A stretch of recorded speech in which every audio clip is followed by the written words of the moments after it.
perlu saya sampaikan, pemimpin yang mikirin rakyat itu kelihatan, dari mukanya itu kelihatan, dari penampilannya itu kelihatan, banyak kerutan di wajahnya,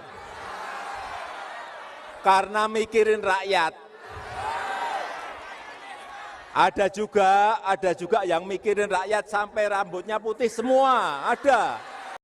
Pasca Presiden Jokowi menyebut kriteria sosok pemimpin yang memikirkan rakyat, yaitu banyak kerutan di wajahnya dan berambut putih saat acara Nusantara Bersatu di Gelora Bung Karno Sabtu 26 November kemarin menjadi viral dan kontroversi di media sosial. Tak sedikit netizen yang mengkaitkan hal tersebut dengan sosok Ganjar Pranowo. Politisi PDIP yang juga Gubernur Jawa Tengah itu tampaknya paham dengan hal tersebut. Tak berselang lama, ia pun mengunggah fotonya di akun media sosialnya dengan rambut berwarna hitam. Saat dikonfirmasi awak media 28 November siang, terkait dengan postingan di akun media sosialnya, Ganjar hanya memberikan jawaban singkat. "Kalau kamu mau potong, tak tunjukin salonnya," ujar Ganjar.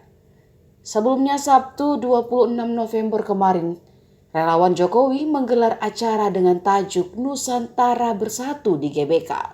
Dalam acara tersebut menjadi sorotan banyak pihak, tak terkecuali internal PDIP sendiri. Selain masih dalam empati duka atas bencana di Cianjur, Jokowi sebagai Presiden RI tidak seharusnya melakukan hal yang terkesan menggiring opini publik jelang tahun politik.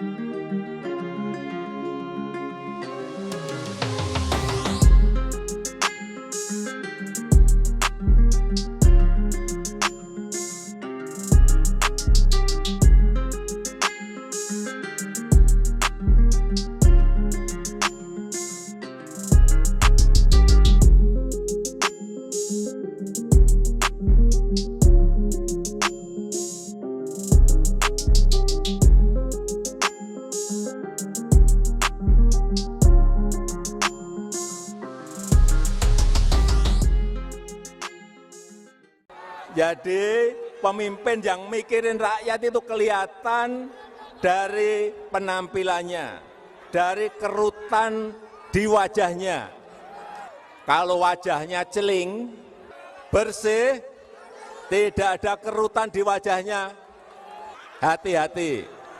Lihat juga, lihat rambutnya. Wah, kalau rambutnya putih semua, nah ini mikir rakyat ini.